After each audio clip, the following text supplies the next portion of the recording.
Alright, hey everybody, welcome back to the channel. This is Rob here at Smirking Gun Reviews. We're talking about a little movie that I've been really waiting to see. This did not come to any of the theaters near me. So this is another one of our waited for Blu-ray. But this one I couldn't even get on Blu-ray. This is just a DVD. So this movie might not even have a Blu-ray. It's that small.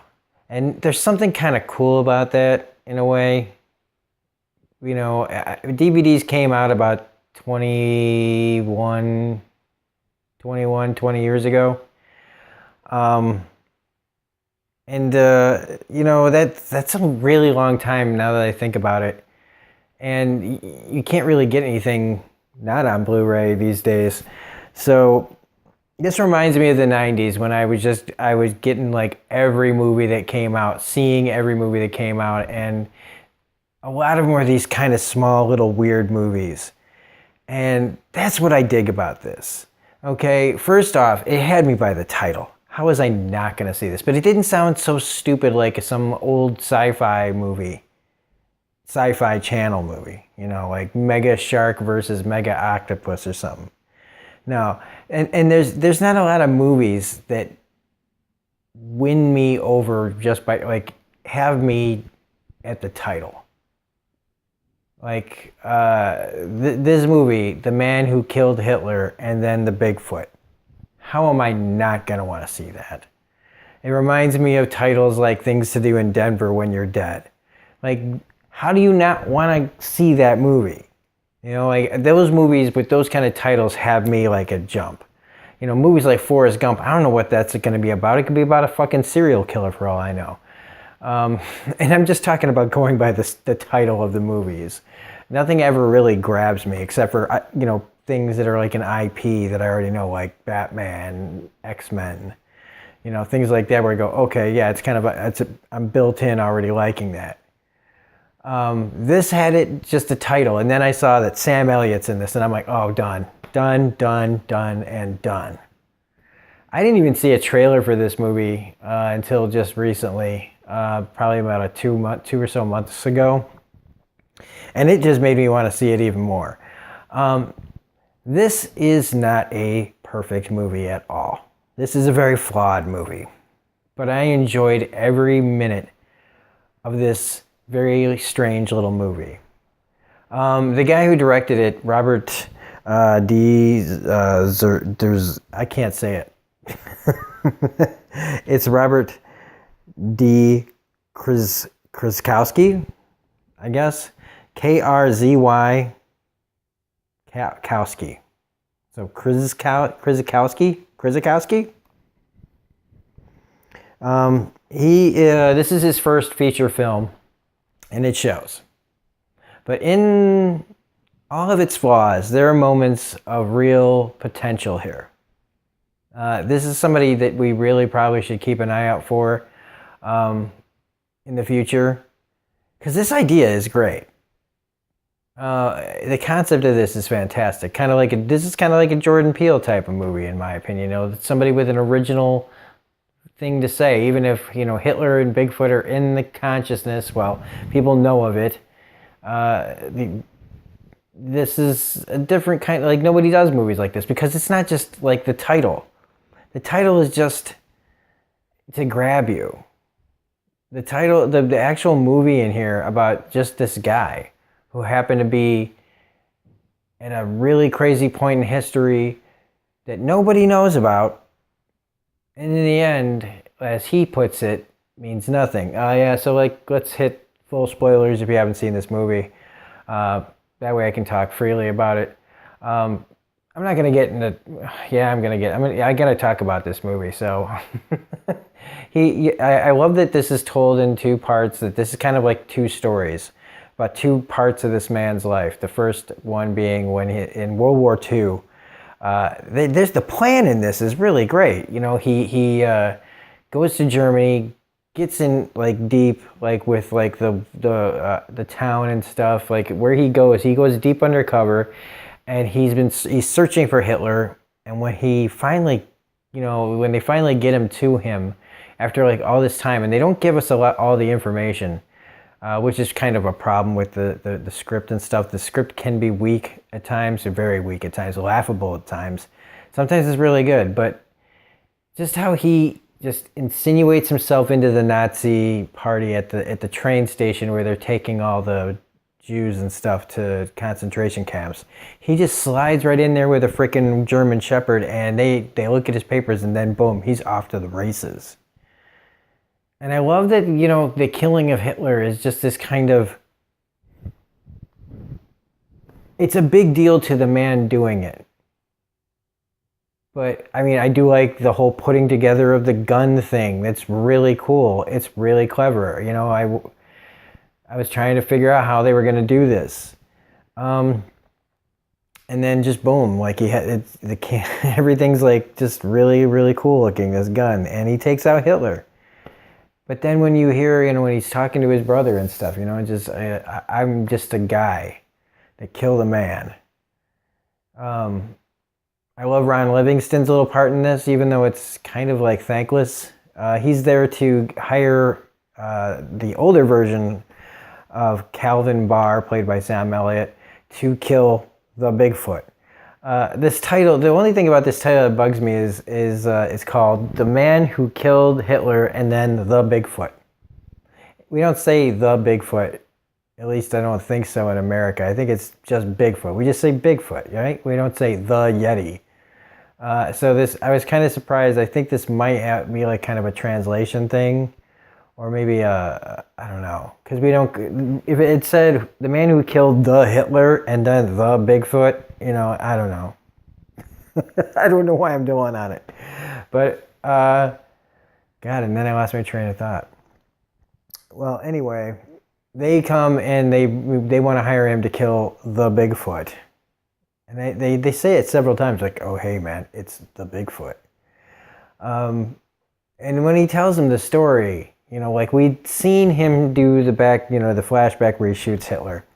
But then the way he describes it, and how there were, you know, like Saddam Hussein had doubles and stuff like that. You know, like these, I took out the real one, but there were a whole bunch of others, and nobody realizes it was all just a costume. That we killed the man, but we didn't kill the ideas, and everything just kept going, and it meant nothing. And there's some really, Sam Elliott kills it in that scene. He kills it throughout this entire movie. He's what keeps it all together.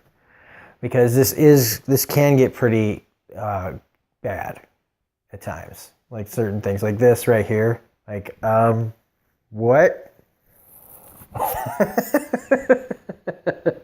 I know he's good and all, and he is good. There's like a great fight scene where he takes out these three punks that are trying to rob him.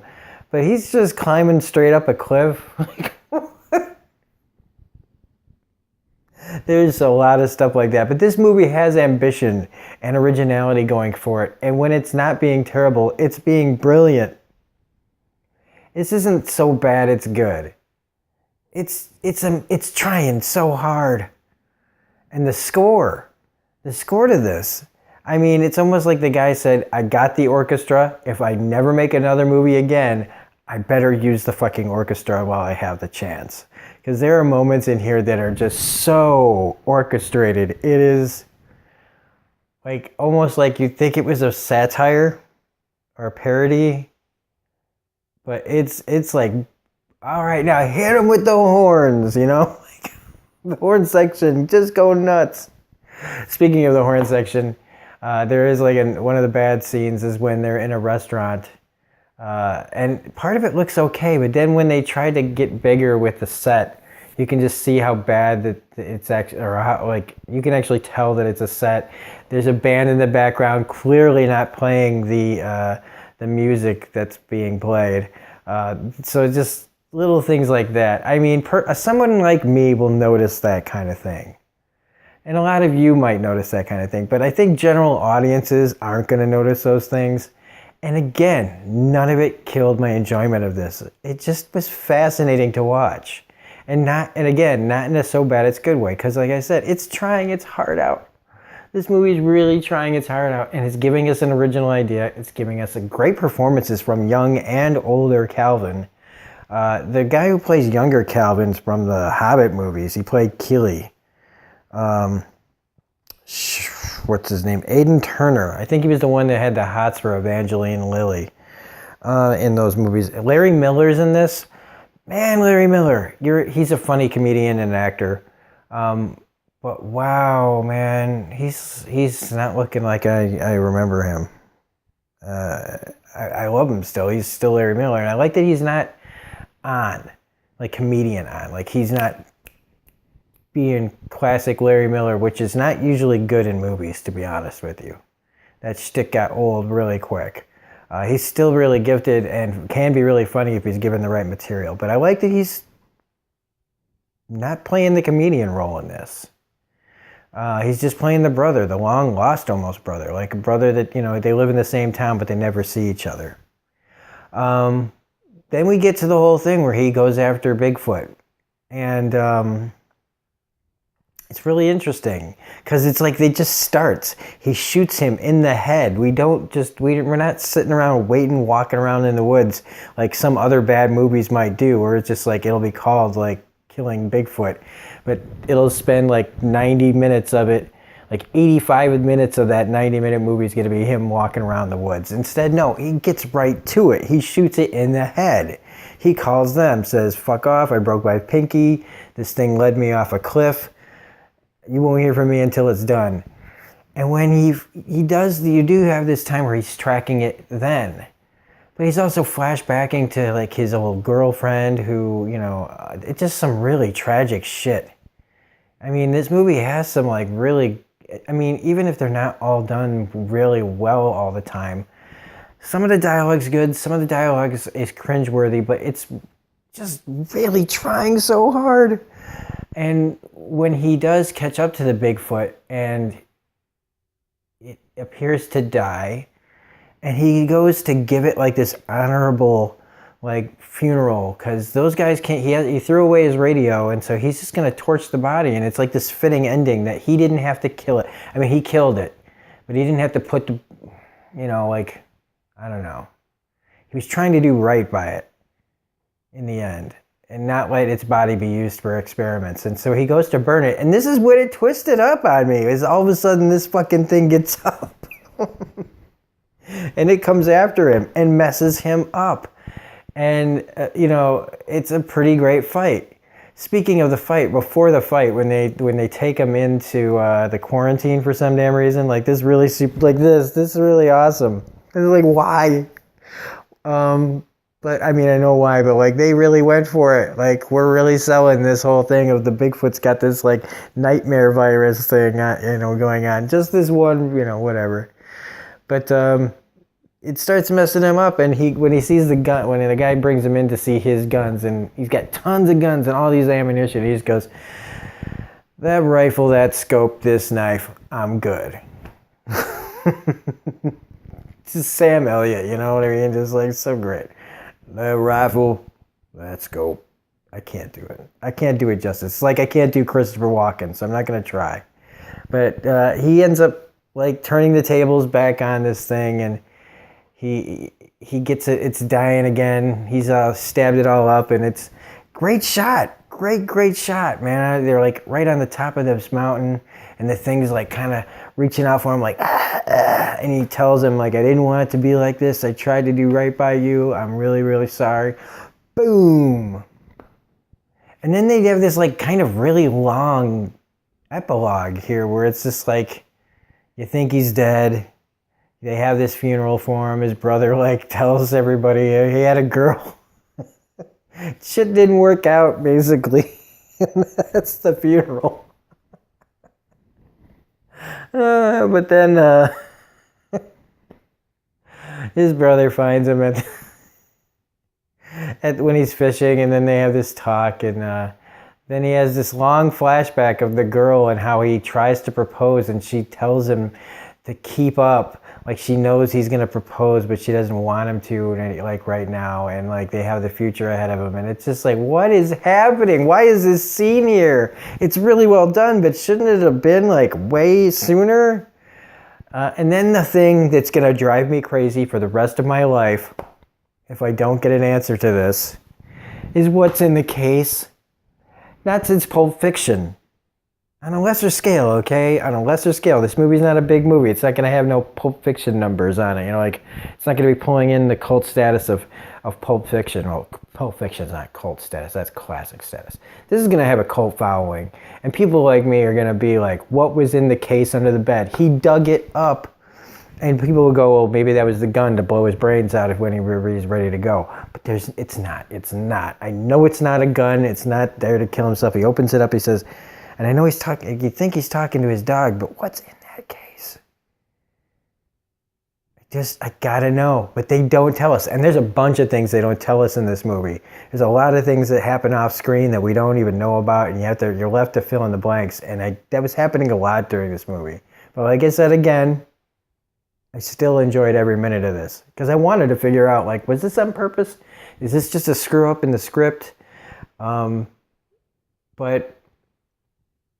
And could it be that maybe we're supposed to know, like, somehow the director thinks we know what's in that box. But we don't. And we never find out. And he gets the rock out of his shoe finally. And I know that the director may be being a little pretentious at times in this movie, and this could be one of them.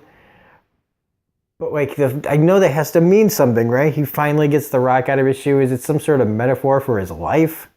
I don't know. Because, God damn it, this movie's amazing. This movie should be talked about more, and I hope that by talking about it here, we get some dialogue going, because I will buy this movie. This is one of those movies that I will be really proud to get the t-shirt, the poster, the Blu-ray when it comes out, because as much as I love the big-ass movies like Infinity War and Endgame and all that stuff and Star Wars and things, these are the movies that I'm proud of. These are the movies that I'm proud of myself for taking the time to see. And I highly recommend that you take the time to see it too. You can rent it at the Redbox finally. You can rent it on Amazon and rent and buy it and stuff. So give it a go. Sam Elliott is freaking amazing as usual in this. So, and it's just got a great concept, great title. So, yeah, I highly recommend watching this on DVD. So I guess this was a waited for DVD episode. But anyway, if you liked this review, please hit the like button, comment, share, subscribe, all that jazz. Otherwise, this is Robert Smirking on Review saying have a great night, and we'll see you next time.